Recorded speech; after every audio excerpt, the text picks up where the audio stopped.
Toastmasters. I want to thank you all for attending this special gathering honoring Stark County Toastmaster Terry Begue. Terry joined the Toastmasters in 2008 at the suggestion of his business coach. At the first Toastmaster meeting, Terry knew he had found what he needed. After giving his icebreaker speech, Terry found what he loved. And after entering the international speech contest, Terry found his passion.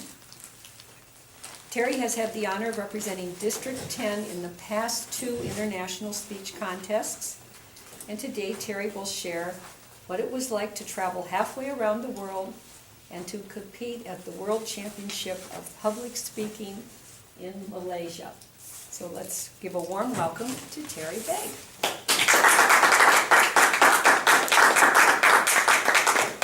Thank you, Cindy. This is so nice looking out and seeing all these familiar faces. The reason I say that is the last time I was on stage, if you really don't count the fall conference, that was the view I had in the room. There was about 1,100 seats in there. This was the night before. And what was crazy is I drew the #1 spot at the contest, first speaker up. All I'm saying when they're doing their drawings, they say Begue first, since my initials ended with a B, my name. So first one in there, holding the bag up, and I'm just being real silly there. I'm going, I just don't want one, just don't get one. And I reached in, and I grabbed one, I'm pulling up, I go, nope, that feels like one. Grabbed another one, threw it in, grabbed the third one, one. Unbelievable. So I kind of brought that on myself, I think. But what was so weird, like I said, is just seeing you guys here. It's so much easier to speak because when I was there, the edges, there are seats way over to each side. They weren't quite full. There was room there for about 1,100 people, but there was about 900 there. Went up and I shook the Toastmaster's hand. I come up first, went back to center stage, and you take that second to look around, and I'm always thinking about my first line, because you want to nail that first sentence. And all I could think to myself is there's 900 people there looking at me, and I felt like I was all by myself. I didn't recognize one of them. It was just such a weird feeling, and it's so much easier to come here today. I just want to say that. And you guys, being around other Toastmasters always inspires me. And have you noticed, tell me if I'm wrong, but when you're inspired, it's easier to write a speech. You feel more creative. And I found when I'm around Toastmasters, I'm always taking notes when I'm at the meetings because you think of things. You're around forward, positive people, and I try to intentionally try to find things that motivate me, like quotes or songs, a thought-provoking question like this one. How's that for a segue? If you had one shot, one opportunity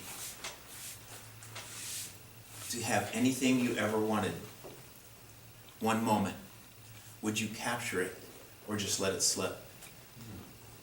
It's a good question, isn't it, when you think about it? Would you go for it?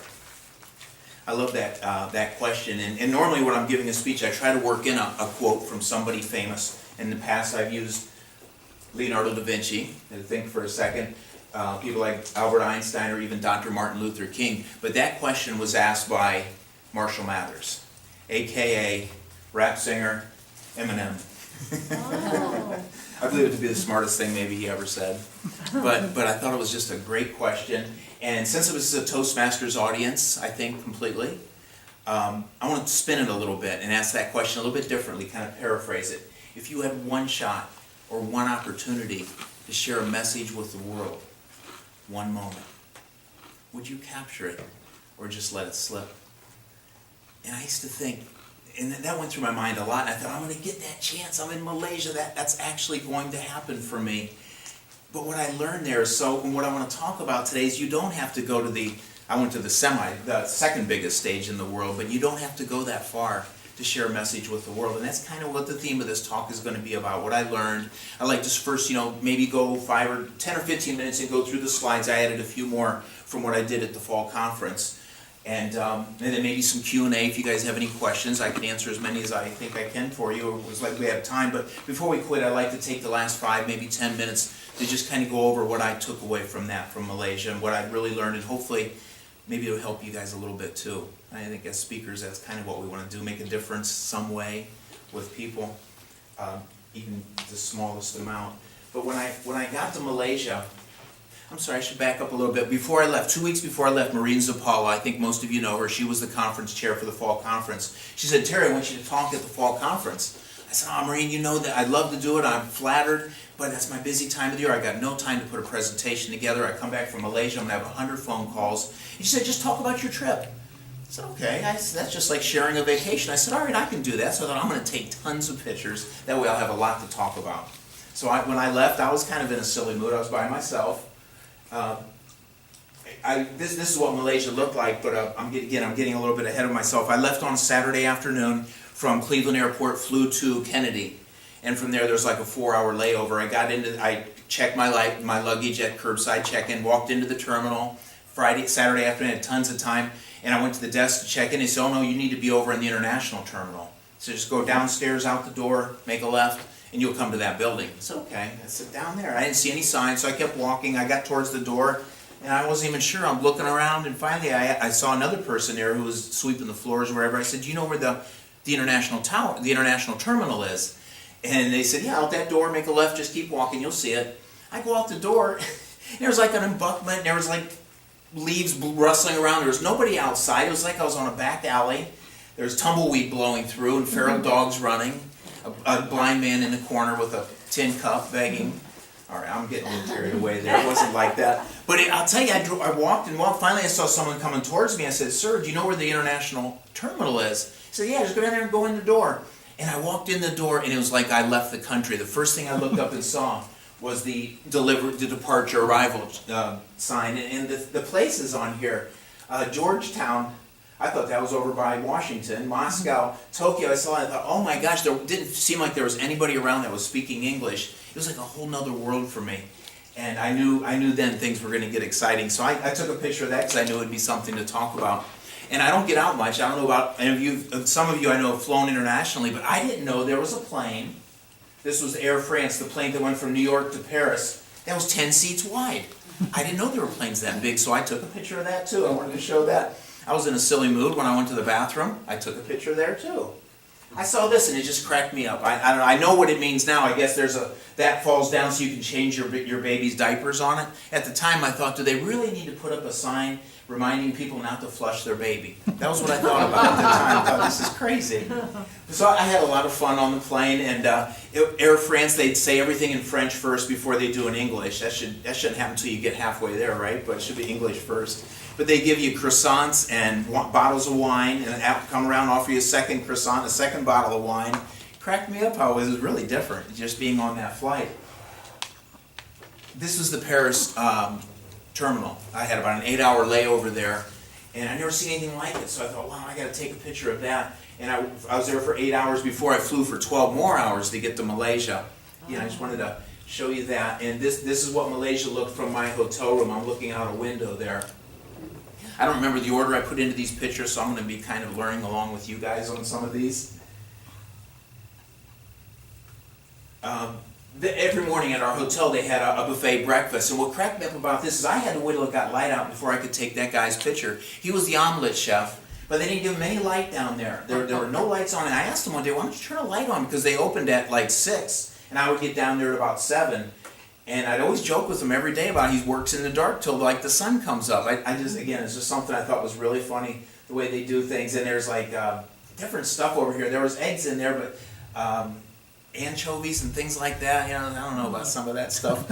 Over at another table, there was, this isn't a very well focused picture, but it's a honeycomb. And people would go up and just break off a piece. I don't know if they ate it or if they squeezed it into their coffee. I never really, but every day it was a little bit smaller. And they kept bringing that one back out. I thought that was kind of funny, the way, some of their traditions and the way they do things. They set out a lot of really, I took this picture for my wife mostly, she loves that kind of stuff, but they set out food like this all over everywhere there. There's a little, a room for like, a place you can go to in the hotel if you were a guest, where they had this stuff out all day, and pop and coffee and drinks, and it was complimentary.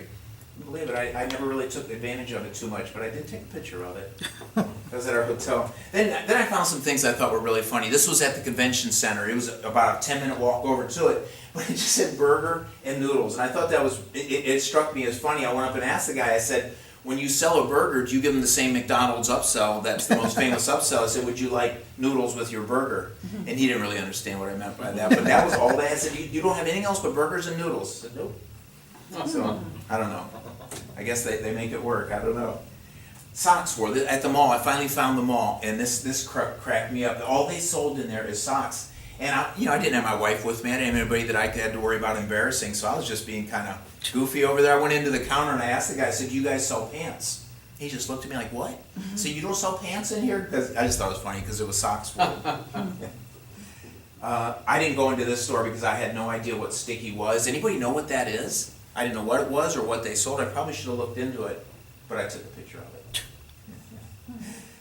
This is what I thought of funny. There was a lot of Muslims walking around and they covered their face, the women. I mean, the only thing you could see is just that little bit. They look like ninjas. And what was so funny about this picture, the laser isn't working here, is not in this picture, this was two daughters, they were in our hotel, and the mom was sitting over there, but what I thought was so funny is all three of them were just pecking away at their phones. None of them looked up at each other, didn't talk. I guess that kind of is everywhere, that sort of thing. I just thought it was funny. I asked a Muslim couple if I could take their picture, and the guy wanted to grab my phone. I said, no, I want to take your picture. And he goes, why? I said, just so take it. He didn't. He goes, no. I guess you're not supposed to. Maybe that was a international faux pas, I'm not sure. But I asked anyways. He didn't want me to take his picture though, him and his wife, because I wanted to bring it for the PowerPoint. So I was kind of sneaky with these guys. The walkways, if you've ever been to Vegas, like down at the one end by Caliber MGM, they got those walkways above the street. I guess you don't get hit by a car. And that's how it is there. We walked over to the convention center. It was like a 10-minute walk. But you make a right at that one and it takes you to that mall. But it took me a long time to figure that out. But what I thought was so neat here was when I first got there, every place I walked, I felt like a salmon swimming upstream. I was always going against the grain. They drive on the opposite side of the street than we do, like they do in England. They walk that way too. So we naturally, when you get on these paths, I get over to the right, but everybody's walking into me. In the escalators, it was the same thing. Up was to the left and down was to the right. Everything was, to me, backwards, but I just thought that was really interesting that they always walk that way. This was the view down from up on one of those. I got there like on a Monday, and I think Tuesday evening, Darren LaCroix and Mark Brown were speaking at some building somewhere. The concierge told me to go up and get in the tunnel and come out here and walk down that road for like a half a mile. The building was on the left, and that's as far as I got. I took a picture and went back because I thought I'd never find it again. It was sold out anyway, so I didn't even try, but it's really neat to walk around there because you're just up above everything, and you could go over the whole city like that. That was the mall that I did find, 3 floors, and what I thought was kind of interesting is they had bakeries out in the middle, like in the kiosks areas. They had all kinds of stuff like this, and just about everything you can imagine, all kinds of bread. I just thought that was funny that was in a mall. I don't know, do we have that in malls around here, that kind of stuff? Oh, maybe I shouldn't have taken a picture of that. But I thought that was different too. The Petronas Towers. I think this is the thing they're most famous for. I guess it was in the movie, I think, Entrapment with Sean Connery and Catherine Zeta-Jones, and I think one of the Mission Impossibles. And they do a tour, and my plan was I was going to go on that tour so I could tell you guys all about what I learned. But I was going to do that after I'd won and everything and had the trophy. I was going to go celebrate by going on that tour. It's even cooler at nighttime. It looks like this at night. It is just the neatest place. I mean, I just was amazed when I stood and watched it. And there's, behind the Petronas Towers are these dancing fountains. I don't know if anybody saw it. I put it on Facebook. But it put the Bellagio Towers in Vegas to shame. It was so neat with the color. And I have it on my desktop. I just don't know if I can put it on there. I'd love to show it to you guys. It's music and lights. I've never seen anything like it. But it's a beautiful place. This was just maybe 2 blocks from my hotel. And like I said, I plan on doing a lot of sightseeing after the contest. But I didn't, but I'll get back to that. So this was the day of the contest. I was in the first group. There's 3 groups of 3 going on in 3 different rooms. So there's 9 contests. Last year I was in the late in the evening one, and this year I was in the first group, which was like at 2:30. Then another group goes at like 5:30 or 4:30. Another group at 6:30, something like that. I was in the first group, and again, this was the view. Only those seats were mostly full. And I drew the one spot, and I went up there, and I honestly believe I gave the best speech I'd ever given in my life. At that point in my life. I think if I gave that right now, it would be better. There's some things I could have done differently. And I could always bring it too if any of you guys would like to see it sometime. I have it on my computer. It was the speech you'd heard a few times, but it was by far the best. And the thing that was so different this year in compared to Cincinnati, last year I was in a group in Cincinnati where a guy named Kingy Biddle was in my group, and he had been, 2 years earlier, he had been to the finals at the World Championship. Everybody knew him. He was the funny guy, he's everybody's favorite person. And in my group, he drew the 10 spot, which is like the best place to be. And when he was done speaking, everybody in the room knew he won. And including me, he was just much better, had the right spot to be in. And he won that. Then he finished runner-up in the world at the finals. He wrote a whole new speech, basically. He just pulled together pieces of other ones in 2 days and finished runner-up. So he came back here ready to go, and he didn't make it any farther than me. I was surprised he didn't even place. It's just, you don't know what the judges were gonna judge on. But anyways, that day, I didn't think anybody stood out. Even though I went first, I still thought first was better than going second or third or fourth, maybe, since it was first. And I try to really put a lot of emotion, do everything to be remembered. And I felt I won too. And when they did I could look down at the row seats. We all got to sit up front together, and we go backstage together and have our little order. Everything's done in a certain order. We rehearse it the day before. And when I was done, I looked down at everybody, and you could just see it in every person's eyes. They thought they won. I know I did too. And when they're calling the second runner-up third place, I'm sitting there going, please God, don't call my name. Thinking I don't want to go all the way to Malaysia and come in second place. And they called India. He was in my group last year too, a guy from India, and the representative from there. And they said first runner-up. Again, I'm going, don't call my name. I don't want it to be me. And I think it was Taiwan had the second spot. And on the first spot, you could just see everybody was holding their breath. There was and a guy from LA won it. A minister from LA won our group, and I was crushed. My God, I couldn't believe it. I didn't know what to do. Darren, I've been working a lot with Darren LaCroix, and he's really on me about, I'm so competitive. I grew up with a lot of brothers, and it was all about winning for me for years. And I thought I learned in Cincinnati, it's not about winning, it's about the message. But when I got there, I went right back to that. I reverted back to that old attitude. But it didn't bother me as much losing. I knew, there's only going to be one winner. What bothered me the most is nobody came up to me like you guys will always, no matter, even when I give the worst speech in the world at Toastmasters, everybody tells you, something good they find about it. And there's nobody there to say anything to me. Finally, I was walking out with my head down, just trying to slip out. Everybody's celebrating the winners. And all of a sudden I see Darren in front of me, and he was going to be there. And I said, and he looks, he goes, you okay? I said, yeah, I'm fine, Darren. And I go, what'd you think? He goes, well, I didn't see your speech. I said, what? He said, they locked me out of the room. I was the first one up. So he saw every speech, all 10 of them, except for mine. Unbelievable. I walked out of there, I didn't know what to do. I was just crushed, and walking back, I just had my head down and just moping on back. But that's when I stopped taking pictures, and that's why I don't have a lot of pictures for you guys. A few more here, but this is the part where I wanted to talk to you about about what really bothered me the most was I didn't think it connected with anybody there. Like I said, I was really feeling down, and I'm walking back thinking, first thing I'm going to do when I get to my room is I'm going to email Maureen and tell her I'm not going to speak at the fall conference, because I felt like a loser. And I wrote I missed the whole next group of speakers. I stayed in my room telling her all the reasons why I wasn't going to speak at the fall conference. I was quitting Toastmasters. I was sure of it. I wasn't going to do it anymore. And that's one thing Darren did say. He just said, I said, what do you think? He said, don't make any decisions now. Just let it go for a while. But I did on the way back. I thought, I'm done with Toastmasters. I said, I love the contest. I'm just not that much for the leadership stuff, although I love it. I just don't do it much. But the contest is all. I worked a year on that speech. I worked weekends and evenings and gave up things, and I took 10 days out of my life to go there and give that speech, and I thought it didn't even make a difference to anybody. And that's what bothered me the most, is it didn't make a difference to one person there, and I honestly was crushed. I bought that texting so I could do that and not have a big charge, but my wife saw when I got back home a $30 phone call. It was to my travel agent. I said, how can I get home right now? I want to leave the first plane out, and he couldn't. There was nothing. I just wanted to get out of there and forget all about it, and I was quitting, you guys. I really was. I don't know, I just kept looking at all the work, that I put into it. It was tough. But it is a tough road, it really is. But I went on, that day, I moped in my room. I went back down then that evening to watch the next group. There was the final group, And there was one guy named Rich Hopkins. If you've ever seen the Speak video, he was the guy that had the prosthetic leg. Yeah. If you remember that fellow. He came to our conference a few years ago. Good guy. He's a great guy. I saw his name. It was cool. You know what's neat though? To travel all those days and then see your name up on the wall when you get there. That was neat. But I found his name, so I won't go into this room and watch his speech. And I just sat down. It was a full house. There was no room. I just sat on the floor in the back, and I watched this guy come up there who was like, an Asian Harry Potter. Talked with an English accent. The last speaker, he had the 10 spot in that group, and he just walked out like this. This is how he walked. It's the funniest thing. I'll never forget it. And he stood at the front, crossed his arms, did everything you didn't do, any gesturing, any staging, any voice and vocal variety, held his hands in front of his body, and he just spoke for 7 minutes, and I watched 1,000 people just fall in love with him. It didn't. My point is, it didn't matter whether he was over here or up and down and high and low. He just had a message that came from his heart. It's about his mom being a schizophrenic.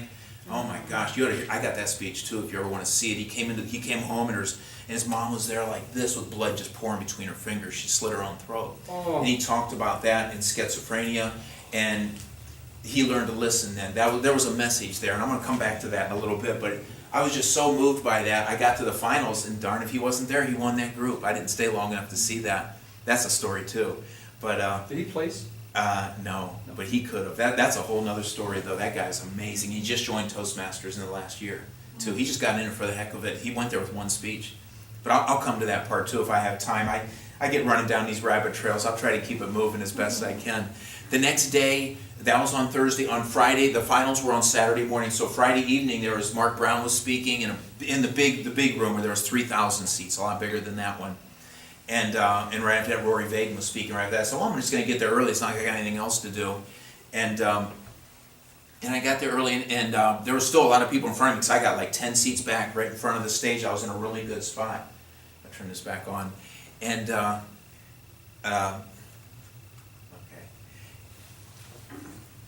I'm sitting there, and I'm looking at my phone. I got nothing else to do. He's not coming up for like another 45 minutes or so. And I thought, I might as well check my email.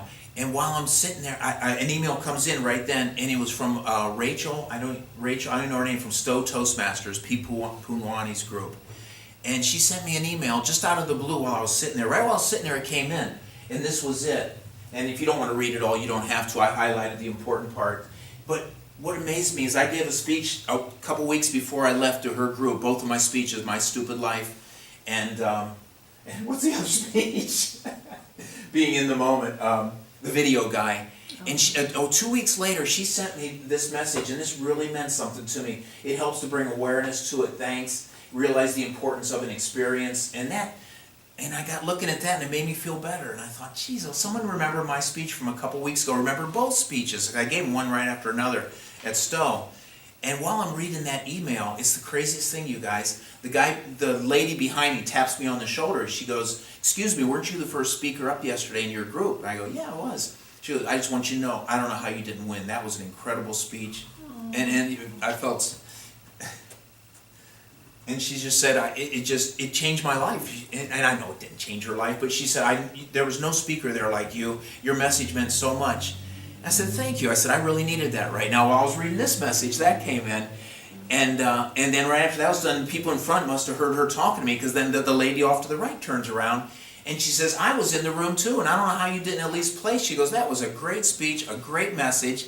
I said, "Thank you so much." And this is going to sound like I'm making it up, you guys. But then the next person over said something they saw it was great, but then the guy to the left in front of me turns around, and he goes, "I wasn't a Toastmaster, and I came to see one of my friends. He was from that area." Most of the people were there. I think he was maybe from Dubai. And he says, "I'm not a Toastmaster, and the first contest I've ever seen was, I was in the room where you spoke, and you're the first speaker I've ever seen. And as soon as you were done, I told myself I was going to go downstairs and sign up for Toastmasters." He goes, and I did. Wow. And I thought, wow, I know it's just a dumb little thing, but it made me feel like it mattered a little bit. Mm-hmm. And I thought, geez, that was like 4 people. And then Mark Brown was getting ready to come on shortly after that, but then the seat to the right of me was vacant. The next one over, there was a lady there, and an Asian lady. She was, I don't know, 50, 60 or so. She goes, "I judge. A lot of times I'm an international judge, so she does the big shows, and I wasn't judging in your room." She goes, "But I just want you to know, you probably didn't place because you didn't pick out just one. You picked on all of technology." If you remember my video guy, I rip on all of technology. You shouldn't have any. She says you should have just picked one spot, like just Facebook or just texting. But in Asia, that's not the best place to make fun of technology. That was her thoughts on it. Oh. The moral of that whole story, no matter where you go in the world, there'll be one person out of every 5 will give you negative feedback, whether you want it or not. That's what I learned. So I got my negative feedback. But, oh well, it didn't matter. But I went and listened to Mark Brown's talk then after that, and it was all about the power of influence, which is exactly what I was thinking. I had no influence. I didn't make any difference. I went all the way over there, and his talk was about that. And this was one of the quotes in his talk, one of the first things he said. Examine the labels. Well, it's Dr. Dyer's quote. You apply to yourself, every label is a boundary or limit. You won't let yourself cross. I thought, boy, does that speak to me, because I could not get up in front of smart people and speak when I was that was my hardest thing to ever get over. And by smart people, I mean everybody but me. I felt like I barely got through high school and dropped out of college in a few weeks, and I couldn't speak in front of you folks. But what I learned is, it doesn't matter what you know, it's your life experiences. We're all experts in our own life. And to be a little bit gun shy to get up and talk, and that's how I was. I didn't think I was smart enough to really be able to speak, and even at the contest, I just didn't feel like I really belonged there. I didn't feel, especially after it was over, and that was a little bit of it. So this really meant a lot to me, and his whole talk was about that. You don't know the power of your message. He talked about just a local Toastmaster speech can get picked up by somebody, can hear it. It could go to, with YouTube. He says it's easy to get a message to the whole world. That was one of the things I learned. I didn't have to go all the way to, where was I? Malaysia, to put out a message to the world, especially with YouTube now, right? And we're going to be doing that, and it's so easy. You don't have to travel like that. I thought I still would have, even knowing what I know now, I still would have done it again. I think it was just such a neat experience to be there with some of the best speakers. That was him after the contest was over. I went and had my pitch. That's Mark Brown. He was the 1995 world champion. And we've talked a few times. I sent him my speech a couple of years ago, and he hasn't really helped me like Darren LaCroix has, but he's a great guy. I saw him in Cincinnati. We talked for a little bit. And after the world championships, where everybody came out in the middle of the room, and the champion was just surrounded, the guy who won, all the people that got trophies won. And then the champs, like Mark Brown, Jim Key, Darren LaCroix were there, and they were all surrounded with people. And I finally got up by Mark. I said, I want to take a picture. He goes, Terry, how you doing? I thought, you remember who I am? I couldn't believe he said that. And I had this picture. Right after I took this picture with him, you know what he did? He goes, so how's that little voice doing? I go, what are you talking about? He goes, that little voice.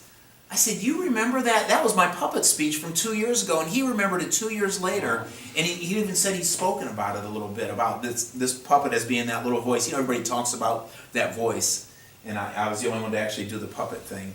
But that made me feel so good that he said that. He actually remembered my speech from 2 years earlier. This guy I met right after that, his name is Cohen Tan, and I'm supposed to do a video after I'm done here, I promised him. He's a speaking coach. This guy's on cruise ships. He goes every week, he's doing these trainings with other people, and while I was standing there just watching what was going on, watching all the champs, watching the guy that won, and just wishing I was one of them, he came up to me and he says, I don't really talk to that many people. He said, but your speech was absolutely incredible. He says, you had everything. You had humor, you had the message. He says, how you didn't win, I don't know. He says, I quit getting in the contest because it's just not fair. He says, they call it a contest, but it really isn't. A contest, somebody wins and everybody else loses. It's not like that in the contest. Everybody wins, I think. And that was the point he was making to me. But what really amazed me was then he goes, I want to show you something. He says, he's from Singapore. And great guy, we're Facebook friends, and we talked for about an hour after I got back on Skype. And he said a lot of my friends were in the room. Well, Singapore was in my group, so there was a lot of them in there. I don't know how they did. I don't think the winner the guy from Singapore won. But he said they've been sending this message around to all the phones, and I wanted you to see it. And I know you're not going to read all that, but the parts I highlighted, and it's funny when you read it the way we tend to focus on things that doesn't matter rather than things that do matters. But it meant so much. He goes, we don't do this kind of stuff. He says, and this has gone through all of my friends. It's kind of, I don't think it went viral or anything, but he felt he had to show it to me. And I called him up. I said, would you send that to me because I want to put it in my PowerPoint. But this guy never came in, though. Just the lessons are meaningful to me. And that just, to me, when all that happened, I thought, I can't wait to get back home. It's just like, do you ever get that feeling like life's trying to tell you something? I felt like I was ready to quit. I had no message of value. And then all these people started coming out of nowhere. Mark Brown spoke about it, the power of your influence, and things like that. And it just made everything better for me again, I guess, for lack of a better way of describing it. What I think I might hold off on this part for my close. What I took away from that. And I was wondering if you guys have any questions. I'm sure I missed a lot of things. Question I'm dying to know is did you have any concept of the complexion of the judges? Were they international, from all over the world? Were they just from Asia? Do you know anything about the They were supposed to be spread out from all over the world. It's supposed to be. But I don't know. All I know is one lady was looking around for a seat. My wife, there was a second seat right behind where the contestants for a friend of their wife or somebody. Since I was by myself, the seat was open. And I said, "Ma'am, if you want, you can have this seat." She was standing right in front looking around. And she says, I'm the head of the judges, whatever, the judge, the Chief Judge. The chief judge. She goes, "No, I'm the chief judge. Are you trying to kiss up to me so you'll score better?" She's just joking. But I saw a group she was talking to. I don't know, it was only 4 or 5 people, and I always thought there was 10 or 12 judges for that. And they seemed like they were kind of international. I didn't really look that close. But it's supposed to be that way. I don't know. The reason I'm asking the question, because one of the basics of Toastmasters is know your audience, right? When you have a whole world. Maybe that No, was a I'm mistake.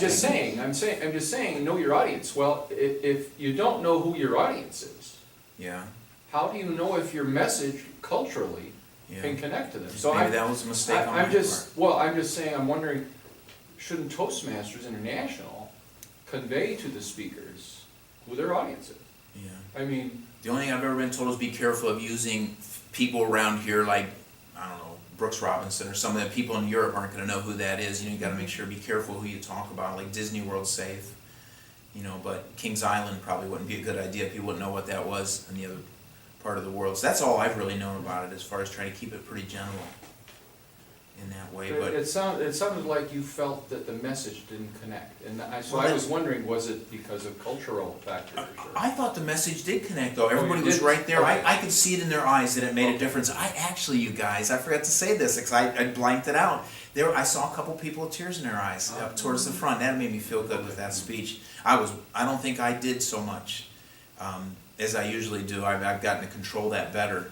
But yeah, I know it did connect with some people, but I didn't know that until the next day when everybody started coming up to me and I was at Mark Brown's talk, and I almost didn't even go to his talk. I wasn't even going to leave my room. I was just going to wait till it was time to go home, and if I hadn't gone to his room, I don't know, maybe things happen for a reason. I probably wouldn't be in Toastmasters, because I thought, if I go through all that and not even matter to anybody, is it worth it?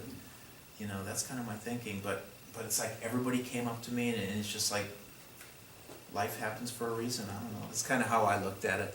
So are you headed to Las Vegas?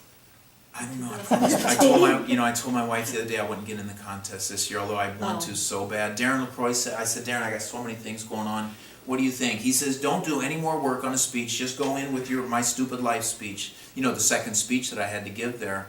I love that speech more than Video Guy. Oh, I love that speech. And I want to give it there. He says, just go there and give it. If you make it through the district, then think about it. Then just see what happens.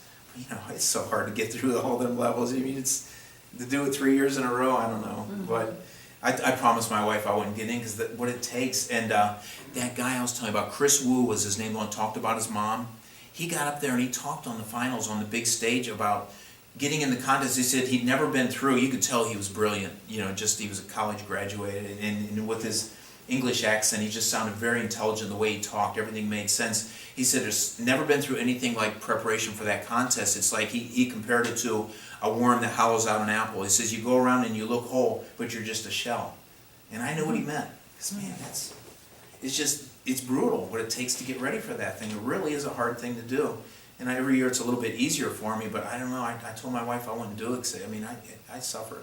I did a lot of stuff that I shouldn't have been doing in terms of working in the basement, on the speech over and over and constantly changing. Every time you're ever doing it relaxing, you feel guilty because you should be working on the speech.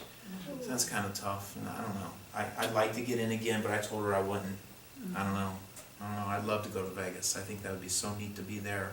And I just flip-flopped the speeches. So that the speech I think would resonate better with the finals audience is that Video Guy speech.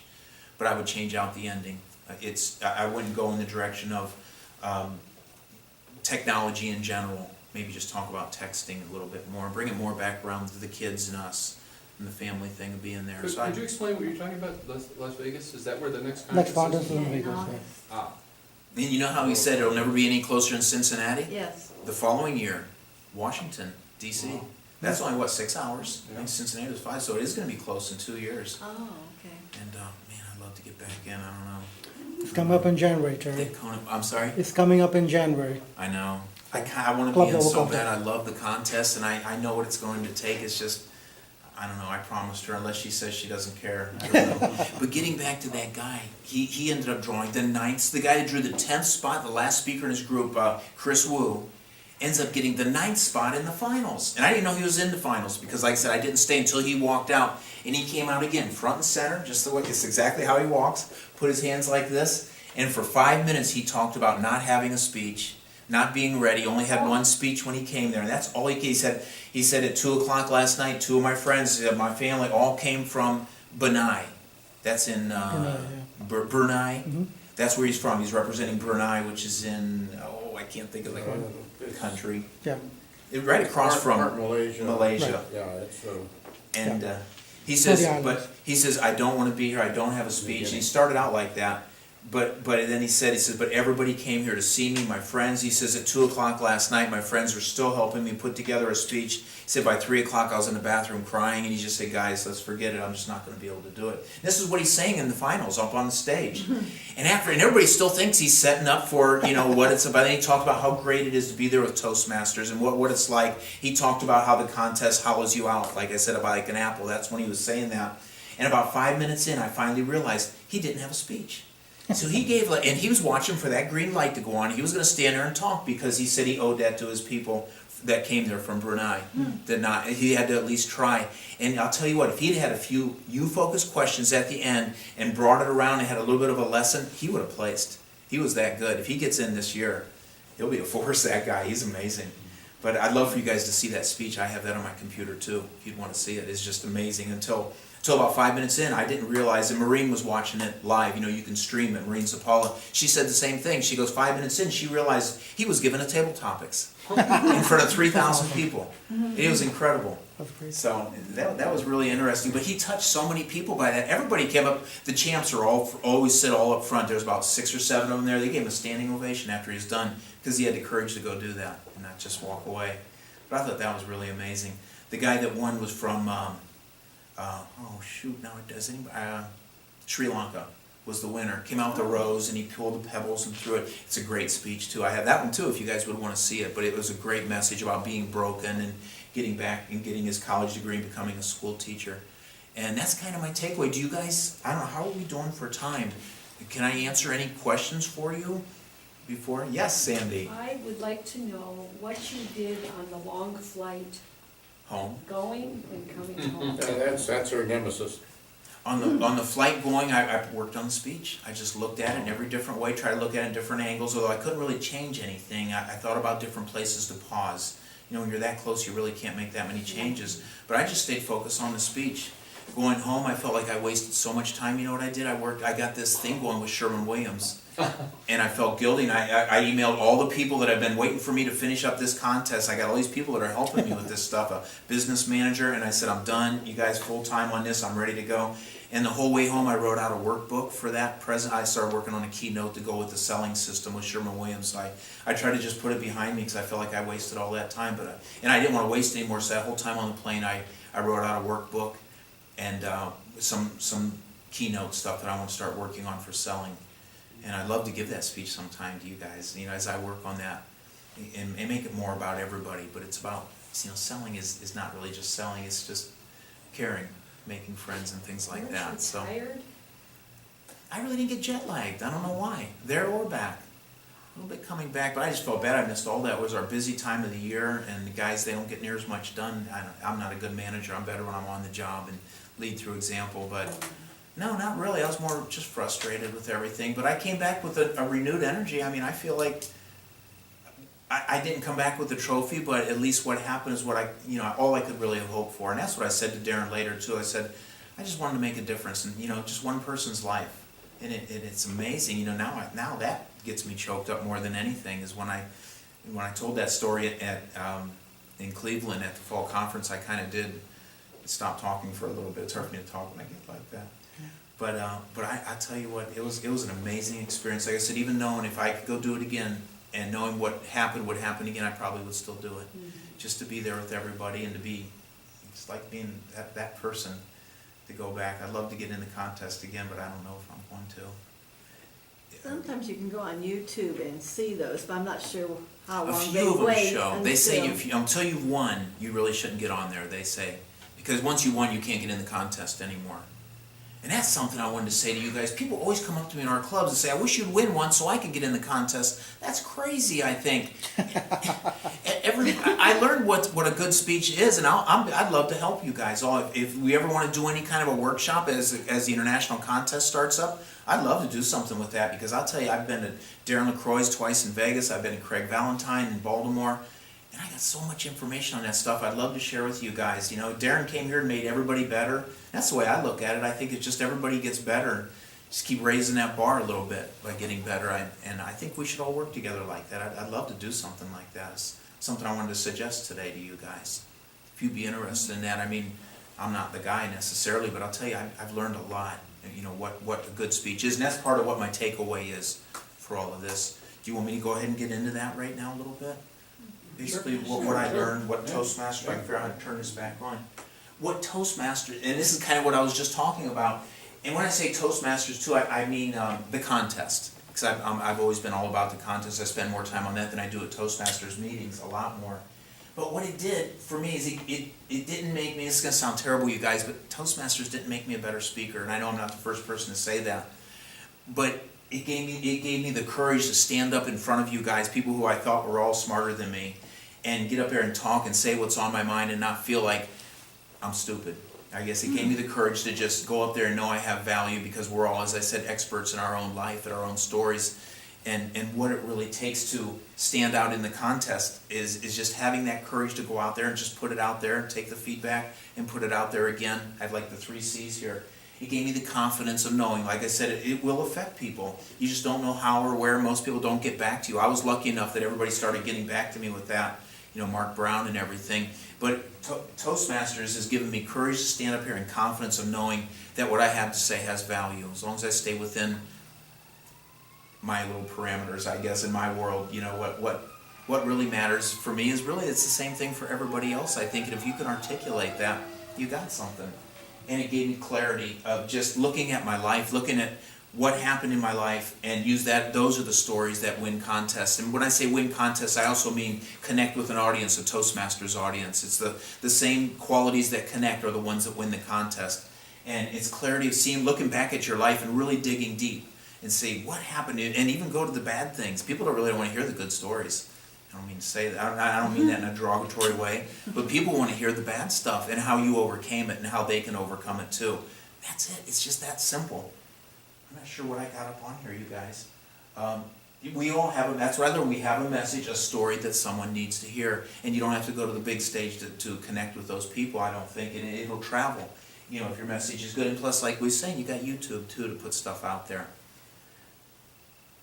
So Malaysia, a little bit more about that. This was then same night I took the picture of the Petronas Towers. People there just like everywhere else. These fountains, those aren't the cool fountains I was telling you about. But people goofing around at night. It's always hot there. I guess probably like India, I'm guessing. It's really humid. Even at probably 10, 11 o'clock at night, people are out with no shirt and shorts on. One thing they had there, I don't know if anybody's seen it here, you know how you do selfies all the time?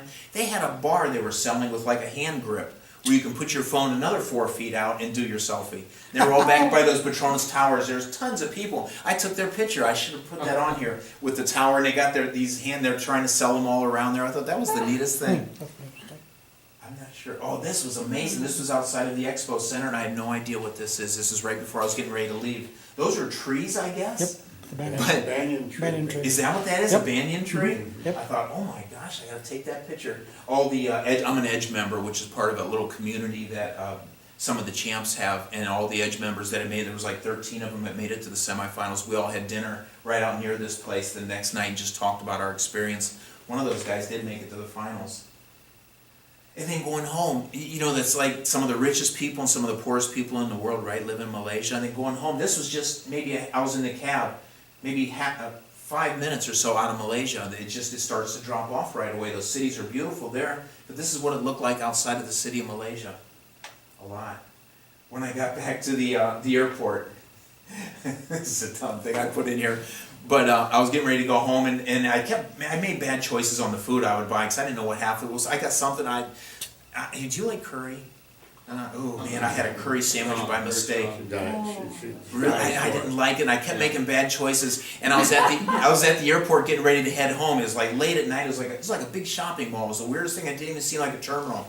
But I'm looking at those sandwiches again. I'm thinking, oh man, I always make these bad choices. I thought, before I decide, I'm going to take one more walk around this place. And I go around the corner and I saw McDonald's. I thought, oh, I'm saved. You know what I thought was funny about this picture, though? A lot of their marketing isn't about it being good. It's new choice at amazing value. A lot of their advertising is about value, not so much about the flavor or stuff like that. I thought that was kind of interesting. And they had everything. All the same stuff is back here. So I thought that was pretty awesome. And what the contest has taught me, and this is such a simple thing, you guys, but until you really think about it, it makes a lot of sense. What I found is the winners, and again, by winners, I mean the people who win the contests at any level, and are the same ones that are the ones that connect to an audience. You know, those same people. And what I've learned is they don't have better stories, they don't live a more exciting life, they don't have a greater life experience than we do, they aren't smarter, and they're not more successful. It's none of that stuff. I mean, I thought I had to do that to be able to give a great speech, but that's not what the winners do. They look at the lesson learned, what happened, and what is the lesson. They look for the positive in what happened and what went wrong or right. You know, so not every speech has to be about a negative, I guess, but this is the whole thing to me. Communicate how they benefited from whatever happened and whatever was in their life. People want to hear stories that went in the contest. As people want to hear what happened to them, good or bad, and how they overcome it. They want to the winners communicate how you will benefit, and that's really it. You know, if you are thinking of getting in the contest or when you give a speech, just think about parts of your own life and the bad things and how you got past it and how you beat it, and maybe it'll help someone else, because if it's happened to you, it's probably happened to other people too. And those were my big takeaways from there. I had to go all the way to Malaysia to figure that out. Maybe you guys already knew that. But you listen to these guys, that's another thing. And they asked that question at our little meeting later, is how do you guys that make it to the big stage have all these great stories? And we don't have great, I don't mean include myself, but I don't have great stories. You just look at those stories and what the meaning was. And it doesn't have to be, I'm not saying I've ever lied in a speech, but one thing that Darren LaCroix teaches, they all teach, is it has to be the emotional truth, not necessarily the story point on. Because people ask me that. They asked me that at the fall conference. Someone said, how can you have these stories that are so exciting and interesting to people?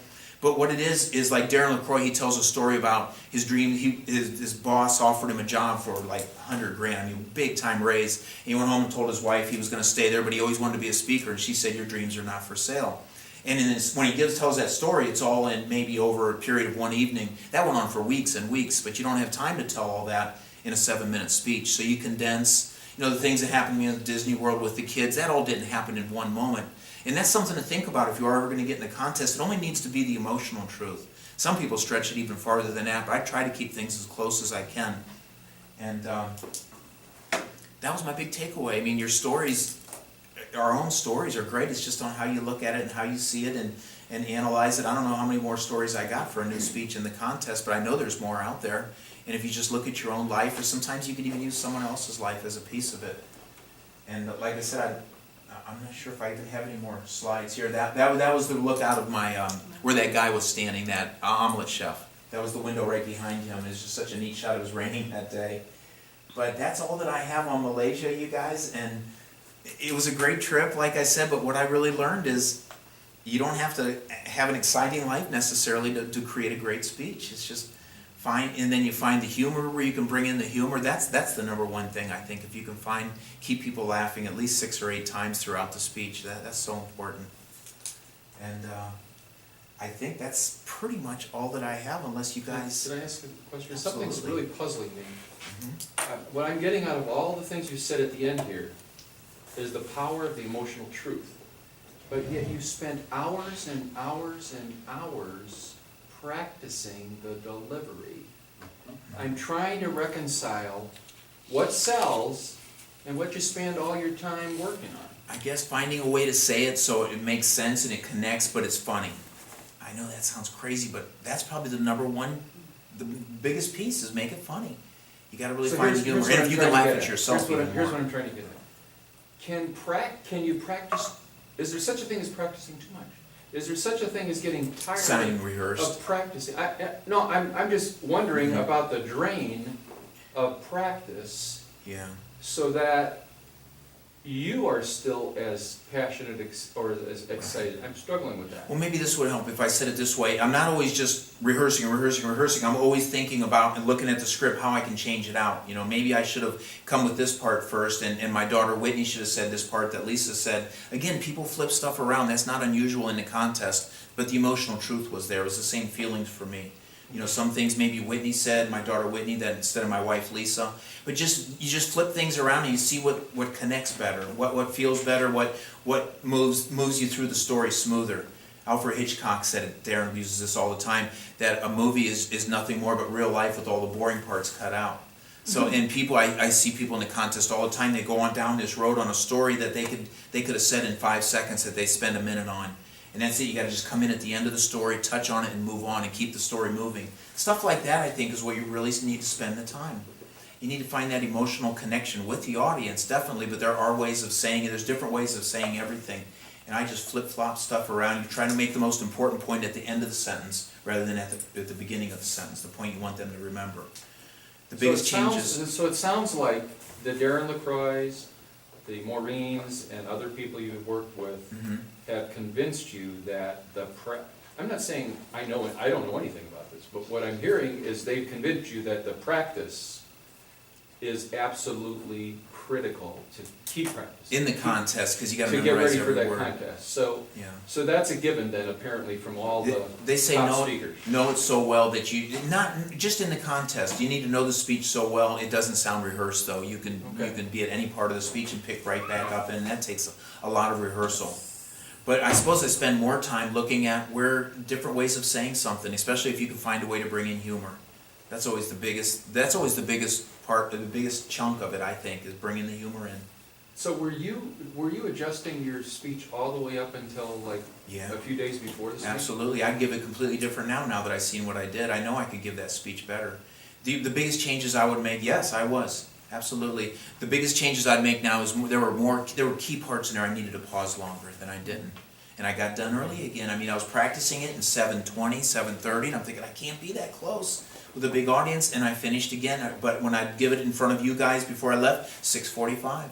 And I was probably around 6:55 or so, just under 7 minutes there. But I left out a line even, yeah, that's right, I'm the video guy. I left that whole line out because I was afraid I wouldn't have time to get that in there. You look at the audience and you make decisions right on the last second, but you need to know it so well you can make changes like that in the last minute. But a lot of the time is in the structure of the speech, I think. That's what I've learned the most. And it almost has to be your thing. I ask everybody to help me, but it almost has to come from your heart. It's really got to mean something to you. Some guy asked that question in Cleveland. He got up and he said, someone told me when you're first starting, it's okay to make up your stories. I said, what? I said, no. I said, no way. There's one I'm sure I can answer, even with Darren and Maureen in the room. I said, I'm pretty sure I know the answer to this. No. I said, it's got to be the truth. I mean, my reasoning for that is if it doesn't really mean something to you, you'll never sell it to an audience. You know, I know when I hate it that I get up here and blubber a lot, you guys, but those are the stories that connect, and I just got to get past them. I'm getting better at it, though. I really am. But if it's not important to you, you won't sell it. So I don't know if I'm keeping you guys with any more. I know we're up to a little bit past 8 o'clock, and thank you so much for coming out and listening. I wish I had a little bit more to give you.